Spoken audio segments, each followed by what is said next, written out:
Abra sua Bíblia no Salmo de número 128.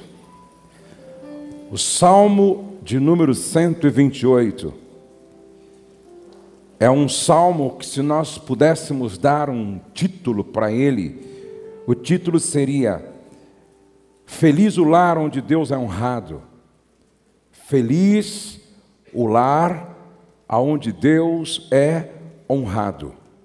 O Salmo 128 diz: Bem-aventurado aquele que teme ao Senhor e anda nos seus caminhos. Pois comerás do trabalho das tuas mãos, feliz serás e te irá bem. A tua mulher será como a videira frutífera aos lados da tua casa. Os seus filhos como plantas de oliveira à roda da tua mesa. Eis assim será abençoado o homem que teme ao Senhor. O Senhor te abençoará desde Sião. E tu verás o homem de Jerusalém e todos os dias da tua vida. E tu verás o bem de Jerusalém em todos os dias da tua vida. E verás os filhos de teus filhos e paz sobre Israel. O livro de Salmo foi e continua sendo como guia devocional, livro de orações, inário do povo de Deus. O livro de Salmo é formado por 150 salmos. E o Salmo 128 faz parte de um grupo, ou por que não dizer de um conjunto de salmos, de 15 salmos, conhecido como o Salmo do caminhante, o Salmo da jornada, o Salmo da estrada, o Salmo de romagem. Por quê? Porque era um dos salmos que as famílias israelitas que iam para Jerusalém, em uma das 3 festas mais importantes, elas iam cantando o Salmo de número 120, 121, 122, até o Salmo 134. As famílias iam cantando estes salmos todas as vezes que a família ia para Jerusalém.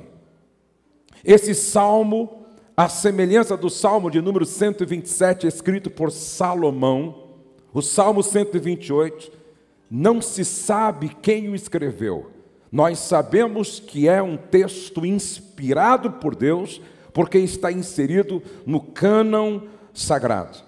Aquela viagem durava dias, e os judeus iam debaixo daquele sol causticante, e esta mensagem do Salmo servia para motivar, para inspirar, para enchê-los de esperança e de alegria. E este Salmo, a semelhança do 127, fala de família. Agora é interessante que o Salmo 127 usa como figura a guerra. E eis que os filhos serão herança do Senhor, e o fruto do ventre o seu galardão como flechas na mão do guerreiro. Assim os filhos são os filhos da mocidade. Mas no verso 1, se o Senhor não guardar a cidade, em vão vigia a sentinela. Está falando está usando a figura de soldados, de sentinelas, de guerreiros. Porém o Salmo 128 usa a figura do campo, do camponês. E o Salmo começa assim, 128, bem-aventurado, ou seja, feliz aquele que teme ao Senhor e anda nos seus caminhos. É um salmo que apresenta para todos nós o ideal de felicidade bíblica, o ideal de felicidade para um judeu lá no Oriente, um ideal de felicidade. E qual seria esse ideal de felicidade?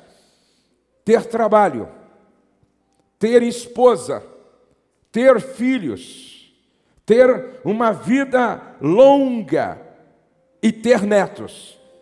Esse era o ideal de felicidade para um judeu naquele tempo. Ter uma lavoura, ter um campo, ter um sítio, ter uma chácara, ter uma fazenda, ter trabalho, ter uma esposa, ter filhos, ter uma vida longa e também poder ver os netos, e verás os filhos dos teus filhos, pais, sobre Israel.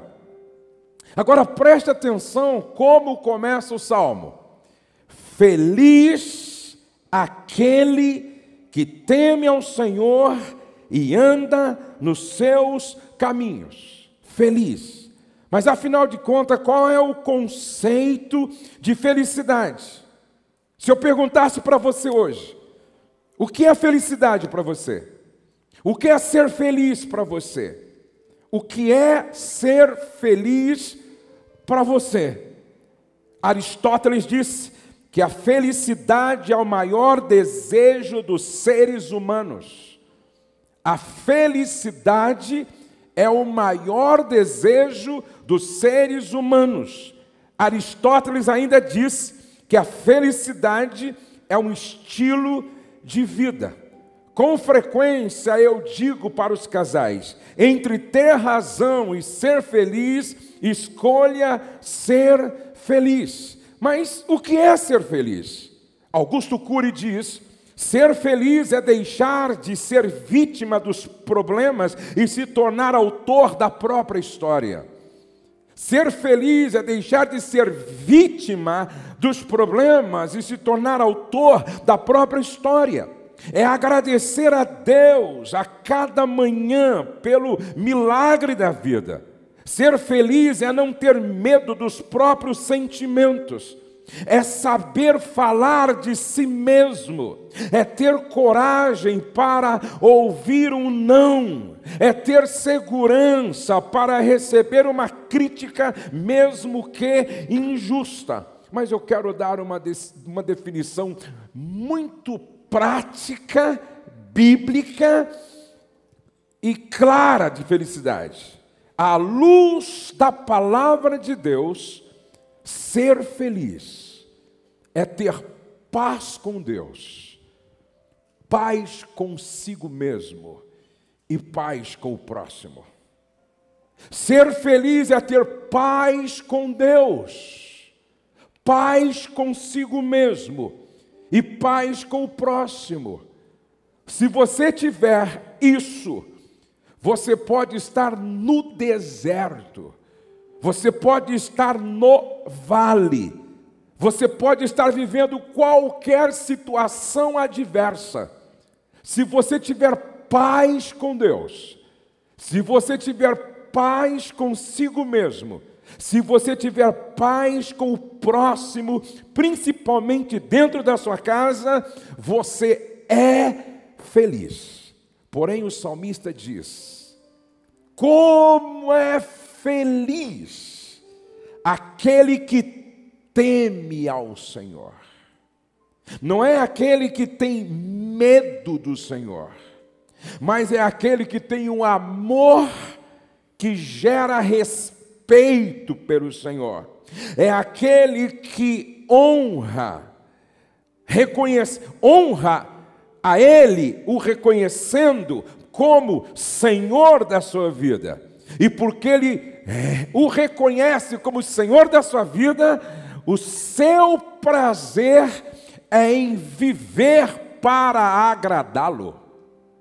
Como Ele o reconhece, como Ele reconhece o Senhor como Senhor da sua vida, o seu prazer é viver para agradá-lo. Nesse sentido, ele teme ao Senhor. Agora a Bíblia diz no verso de número 2: pois comerás do trabalho das tuas mãos, feliz serás e te irá bem. O Salmo diz que o trabalho também gera felicidade. O trabalho também gera alegria. E ele associa o trabalho, ou por que não dizer, em algumas versões diz, feliz e próspero serás. Ou seja, ele coloca felicidade e prosperidade logo depois do trabalho. Do trabalho das tuas mãos comerás, feliz serás e tudo te irá bem. Olhem para cá, por favor. Como eu gostaria que todos os rapazes que estão namorando estivessem aqui. Porque esse salmo é dirigido para o homem antes de se casar, mas que será o homem da casa. Está falando primeiro com o homem solteiro, logo em seguida vem o homem casado, logo em seguida vem o homem pai, logo em seguida vem o homem avô. Mas primeiro fala com o homem solteiro, mas que está se preparando para casar, porque em seguida diz: a tua esposa, a tua mulher será. Está falando com o noivo, está falando com aquele que está namorando, está falando com aquele que pensa em constituir uma família com aquela com a qual ele já está noivo. E diz assim: do trabalho das tuas mãos comerás. Você não vai comer do trabalho das mãos do sogro. Você não vai comer do trabalho das mãos da sogra. Você não vai comer do trabalho das mãos solidárias da comunidade a que você pertence. Não, diz: do trabalho das tuas mãos comerás. Preste atenção, homens. A Bíblia coloca o homem no mercado de trabalho. Por quê? Porque o homem tem 3 responsabilidades básicas como líder, cabeça de uma família. Primeiro, a responsabilidade de dar proteção. Segundo, a responsabilidade de dar provisão. Terceiro, a responsabilidade de dar direção. Repete comigo: provisão, direção, proteção. Outra vez: provisão, proteção, direção. Isso tem a ver com maturidade. Isso tem a ver com responsabilidade. Isso tem a ver com integridade. À luz desse texto, eu compreendo que casamento não é para meninos. Casamento é para homens. Eu vou repetir. Casamento é para homem. Casamento não é para meninos. Porque requer maturidade, responsabilidade e integridade. Trabalho fala de serviço. Serviço tem a ver com servir. Por isso, quem não serve para casar e nem para constituir família. Veja o que Paulo disse na carta aos Efésios, capítulo 6, versos 7 e 8. Sirvam aos seus senhores de boa vontade, como servindo ao Senhor e não aos homens. Provérbios 14, verso 23. Todo trabalho árduo traz proveito, mas só falar leva à pobreza.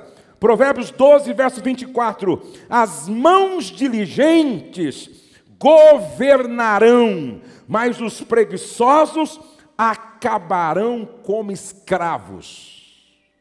Presta atenção. As mãos do trabalhador, as mãos dos que vão à luta, as mãos dos que não têm preguiça, as mãos do diligente, preste atenção, governarão. Olha como está escrito na Bíblia a mensagem: o que é proativo, que tem iniciativa própria, que acorda cedo, que vai atrás, que arregaça as mangas, sobressai e se torna líder. Mas o preguiçoso não tem jeito, será dominado. Interessante. Quem inventou o trabalho não foi o diabo. Quem inventou o trabalho não foi Satanás. Trabalho é iniciativa de Deus. Ele faz Adão, o coloca no jardim e diz: estou te colocando aqui para você cultivar e para você guardar. Êxodo capítulo 20, verso 9 ao 11, aonde Deus dá aos homens, através de Moisés, a lei, o decálogo: 6 dias trabalharás e farás toda a tua obra. Provérbios 20, verso 13: não ames o sono, para que não empobreças. Diga para o irmão ao lado: quem dorme muito ficará pobre. Morrerá pobre. Então eu sei que muitos solteiros e muitas solteiras estão me ouvindo, e a primeira parte do Salmo está falando com um homem que ainda não casou-se, mas que está indo para o casamento. Preste atenção aqui. Quantas não se casaram ainda? Levante a mão. Meninas que não se casaram, levante a mão assim, bem alto, por favor. Ok, que bom que vocês vieram. Comecem bem. Comecem com um rapaz que gosta de trabalhar, porque quem nada faz, nada vale. Quem nada faz, nada vale. Para com essa história, menina. Mamãe, estou namorando e ele é um gato. Pastor, agora vai, pastor. Ele é um gato, pastor. Até hoje eu estou procurando saber para que serve o gato. Você conhece algum gato guia? Você já viu algum policial no aeroporto com um gato cheirando as malas? Você já viu algum boiadeiro usando um gato para ajudar ele a tocar os bois? Você já viu algum caçador com um gato caçando? Só se for rato. Você já viu algum gato guardando a casa? Já viu? Eu nunca vi um bicho mais preguiçoso do que o gato, gente. Você olha para a cara do gato, você fica com preguiça. Gato não toma banho. Gato é folgado, gente. Eu vou dar um conselho para as meninas: escapa-te por tua vida dos rapazes que têm espírito de gato. Agora, não são só os rapazes que precisam acordar para a vida nesse sentido. Cuidado com as meninas gatinhas que dormem até o meio-dia. Acordam mal-humoradas.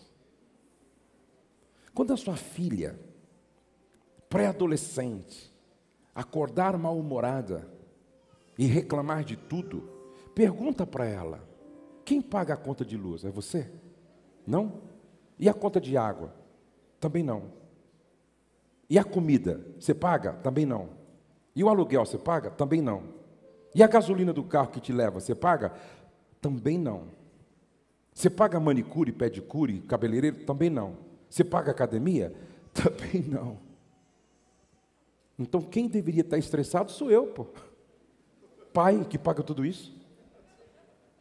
Você tem que levantar dando glória a Deus e deitar dando glória a Deus. Cuidado, rapaz, com as meninas que não servem em casa para nada. Sabe por quê?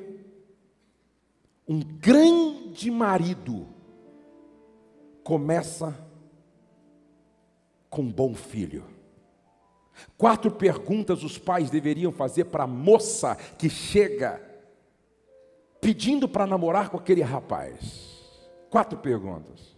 Primeira pergunta: filha, você se casaria com o Deus dele? Qual é o Deus dele? Que Deus ele serve? Segundo, filha, você se casaria com os valores dele? Quais são os valores dele?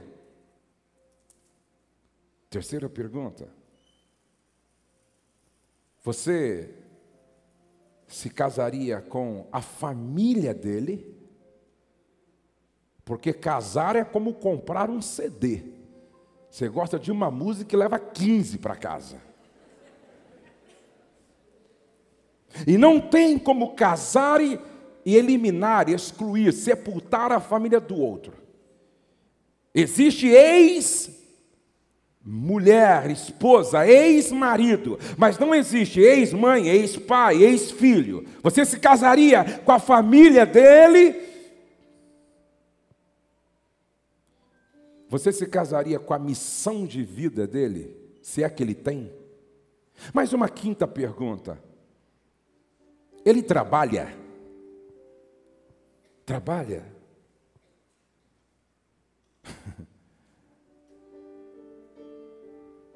Ele trabalha? Ele ganha o mínimo necessário para sustentar você? Para sustentar uma casa, do trabalho das tuas mãos comerás. Isso aqui está falando de maturidade. Isso aqui está falando de responsabilidade. Isso aqui está falando de integridade. Para ser o homem da casa, precisa ter responsabilidade. Casamento é para homem e não para meninos. Isso aqui está falando de maturidade, responsabilidade. Isso aqui está falando de integridade de caráter. Mas o verso de número 3 agora está falando do homem da casa com a sua esposa.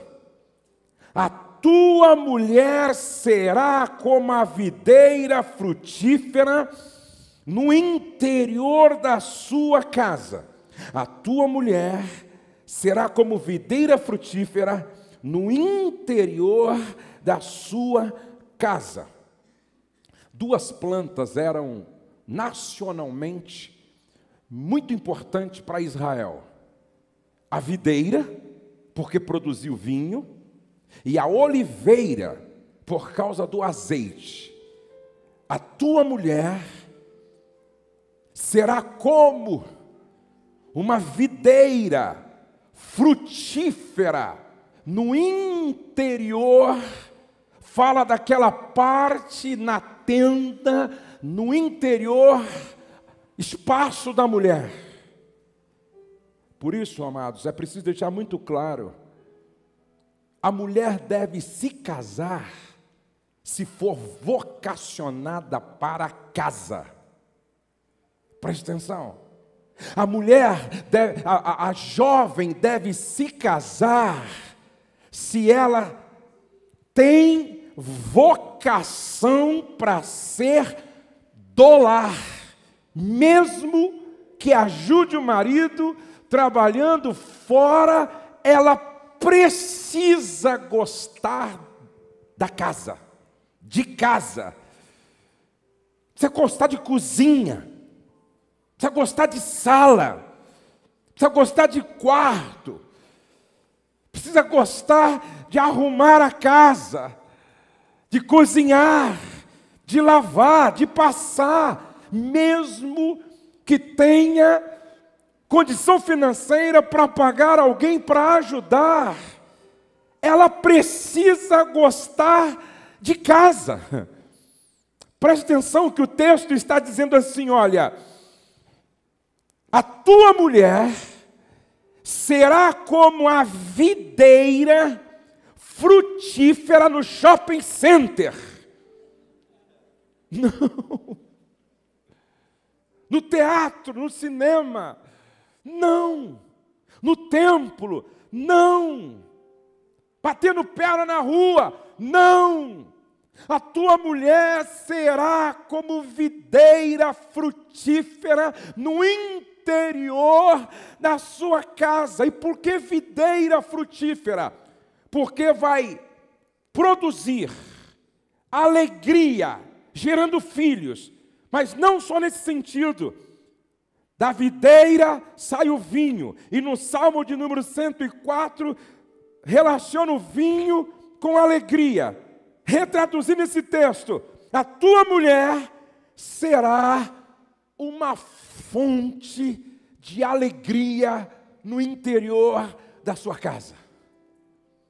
A sua mulher será uma fonte de alegria no interior da sua casa. Uma fonte de alegria como esposa. Uma fonte de alegria como mãe. Não verá os filhos como pragas. Ela não verá os filhos como estorvo. Não verá os filhos como problema. Presta atenção. Todo casal judeu, nessa época, queria ter muitos filhos. A família tinha muitos filhos. 8, 10, 12, 13, 14 filhos. Muitos filhos. Por algumas razões. Primeiro, uma mulher que não gerava era tida debaixo de maldição. Cada filho representava uma bênção, bênção, bênção, bênção, bênção, presente de Deus. Segundo, porque tinha mais mão de obra. E terceiro, porque todo casal judeu nutria a expectativa de ser mãe do Messias. Dá para você imaginar aquela família enorme sentada ao redor da mesa, e o pai olhando para os filhos e pensando, será que esse não é Messias? Será que aquele não é o Messias? Será que aquele outro não é o Messias? Será que aquele outro não é o Messias? Porque todo casal judeu nutria expectativa. Eis a razão porque Ana sofria com a sua esterilidade, por não poder gerar, porque não havia nela essa expectativa, ela não podia nutrir a expectativa de ser mãe do Messias, porque toda mulher judia nutria a expectativa de ser mãe de Jesus, de ser mãe do Messias. Esta mulher era fonte de alegria como esposa, mãe e avó no interior da sua casa. Qual o perfil desta mulher que é fonte de alegria à luz da Bíblia? Qual o perfil da mulher que é fonte de alegria no interior da casa à luz da Bíblia? Primeiro, Provérbios 14:1. Ela edifica a sua casa. Ela constrói, ela levanta, ela ergue a sua casa, diferente da tola que com as próprias mãos a derruba. Tudo o que ela faz é para edificar. Segundo, Provérbios 12:4, ela é a coroa do marido. Repete comigo, a coroa do marido. Mais forte, a coroa do marido. Sabe o que esse texto está dizendo? Ela trata o marido como rei. Que coisa linda. Ela é a coroa do marido. Quantos maridos aqui querem ser tratados pela esposa como rei? Querem que a sua esposa seja a sua coroa? Quantos maridos aqui querem que as esposas tratem vocês como rei? Levante a mão, por favor. Quantos? Bem alto, bem alto. Trate elas como rainha.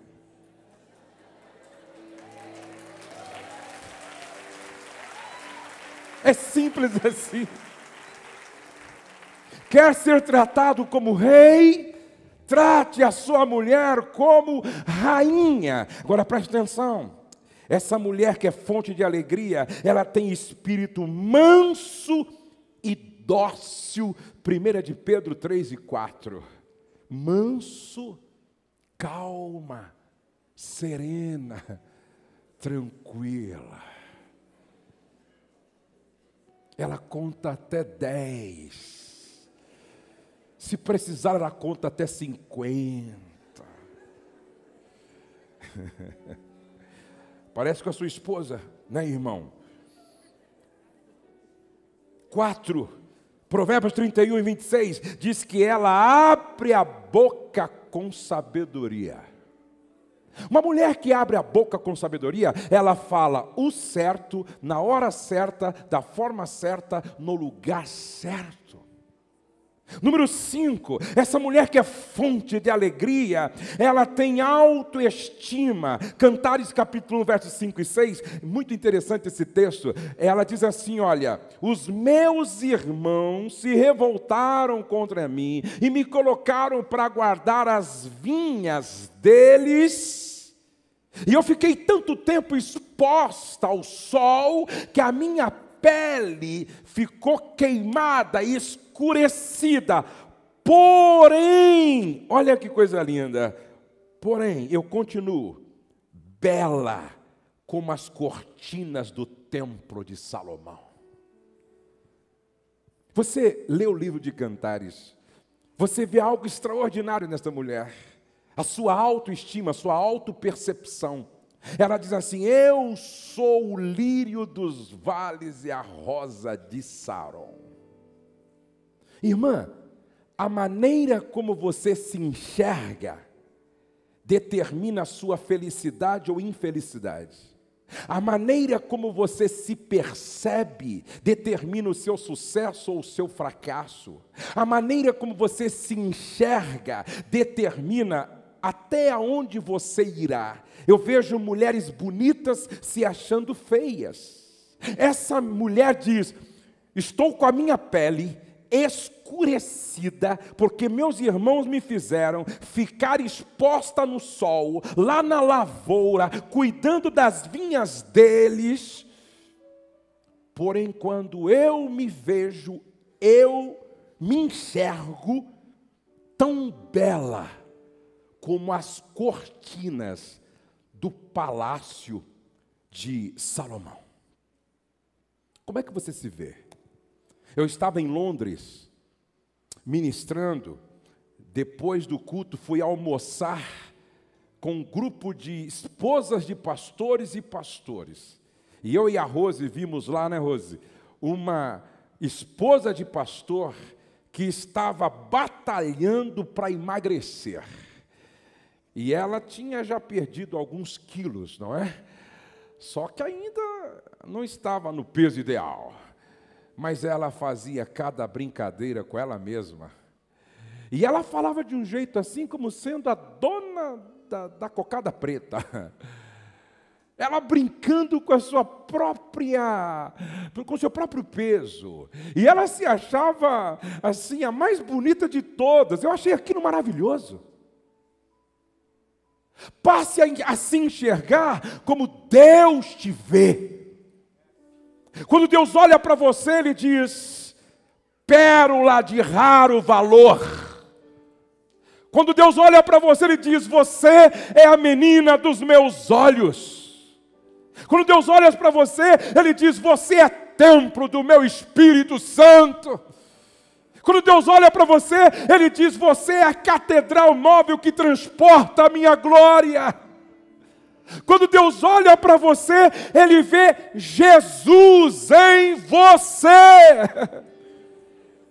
Por isso, se enxergue como Deus te enxerga. Se perceba como Deus te percebe. E aí, você diz, mas o meu marido, se o teu marido te ama, ele sempre vai olhar para você com as lentes do amor. E essas lentes fazem milagre, gente. Às vezes eu vejo assim algumas irmãs dizendo assim, ó, o marido não é aquela coisa toda, não é? O marido não está com essa corda toda. E eu vejo algumas irmãs falando assim, numa roda, é um gato, não é? É lindo, não é? Olha que maravilhoso. Aí você diz assim, o amor faz milagre. A beleza está nos olhos de quem vê. Preste atenção, a beleza está nos olhos de quem vê. Número 6, Provérbios 31, 23, essa mulher que é fonte de alegria, ela é a causa do sucesso do marido. Irmã, olhe para cá. A maneira como o seu marido se veste revela o tipo de mulher que ele tem. A Bíblia está dizendo que esse homem, ele era respeitado quando se assentava com os anciões na porta, por causa da mulher que ele tinha.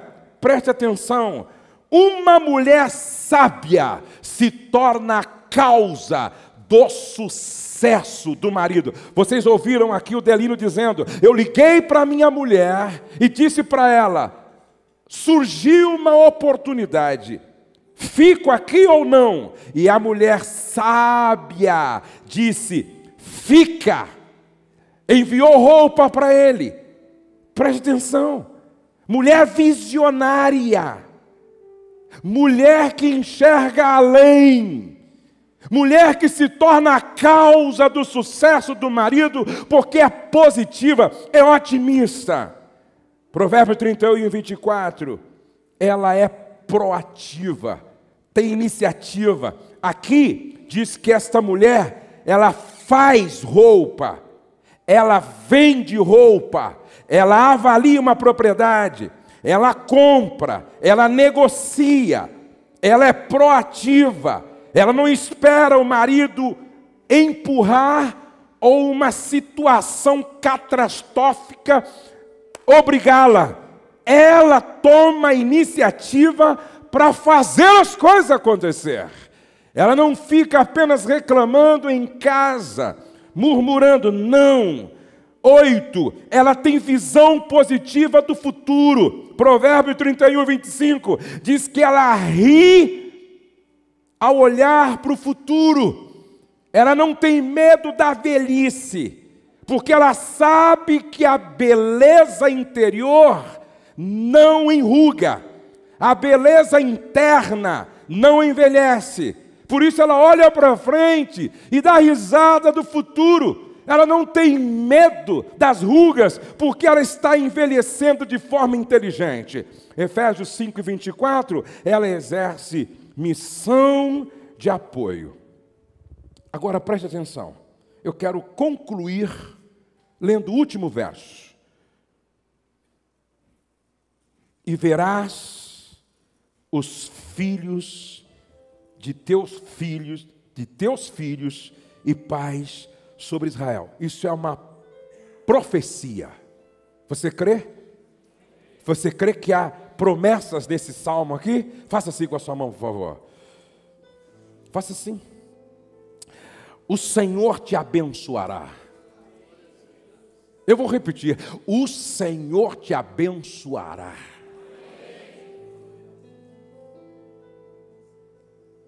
Desde Sião, e tu verás o bem da sua cidade em todos os dias da tua vida. Você vai ver os filhos dos teus filhos. Você vai ver, sabe o que eu estou dizendo aqui, gente? Você vai viver muito debaixo da bênção de Deus.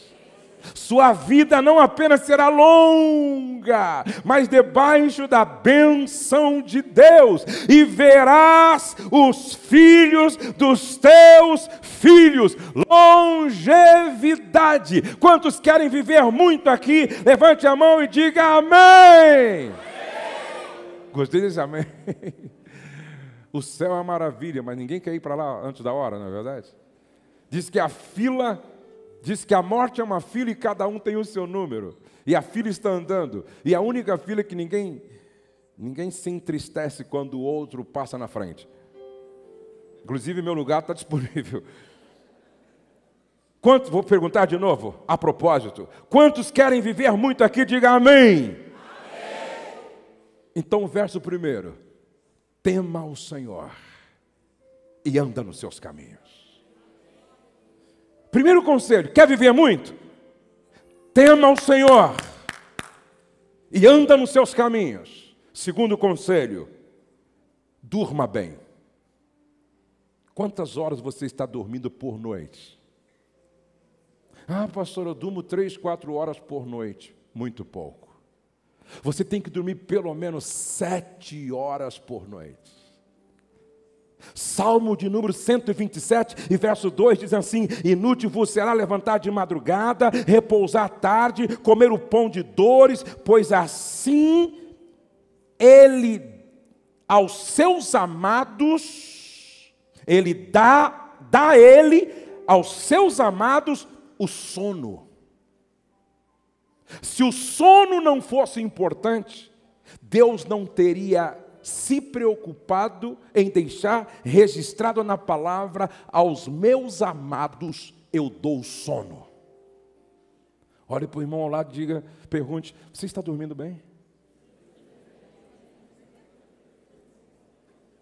Preste atenção. Tem muita gente que acorda mal-humorado, irritado.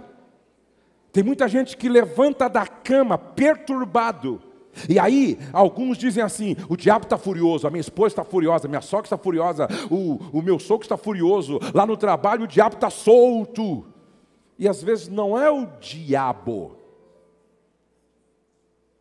É que, por que você não está dormindo bem? E você dorme às vezes 3, 4 horas e não atinge o sono REM. Na verdade, você não dormiu bem. O pouco que você dormiu, aí você acorda com os nervos à flor da pele. Isso altera todo o seu emocional. E você fica perturbadíssimo. E aí você não vai vivendo, você vai morrendo. Terceiro conselho: se alimente de forma inteligente. O que você vem comendo? O que você vem bebendo? Nós somos o resultado também daquilo que nós comemos. Nós somos também o resultado daquilo que nós bebemos. Qual a qualidade da sua alimentação? Já te falaram que quanto mais colorido for o prato, mais saudável ele é? Já te falaram que refrigerante é veneno, faz mal para a saúde, altera o pH do seu sangue? Já te falaram que a gente precisa tomar, no mínimo, 3 litros de água por dia? Já te falaram que alimentar-se bem é cuidar do templo do Espírito Santo? Quarto conselho: medite na palavra de dia e de noite. A Bíblia diz em Josué capítulo 1 e verso 8, Josué, medita neste livro de dia e de noite, porque fazendo isto, farás prosperar o teu caminho. Quinto e último conselho para viver muito, Efésios 6, verso 2 e 3, honra teu pai e tua mãe, para ter longa vida e vida longa próspera. Olhe para cá. Um dia eu ouvi um filho dizer para mim: eu não converso com a minha mãe há 3 anos. Preste atenção. Esse filho pode ser enterrado pela mãe. A Bíblia garante vida longa para filhos que honram os pais. A desonra pode encurtar meu tempo de vida. E não só encurtar meu tempo de vida, mas fazer com que a minha vida seja não próspera. Seja uma vida desgraçada, porque é uma vida que não conta com a graça de Deus. Honra teu pai e tua mãe, para que te vá bem e vivas muito tempo sobre a terra. Repete comigo pelo menos 3 vezes. Feliz é o lar onde Deus é honrado. Quando eu honro meu pai, estou honrando a Deus. Quando eu honro minha mãe, estou honrando a Deus. Feliz é o lar onde Deus é honrado. Se vocês me entenderam, aplaudam bem forte ao Senhor nessa noite.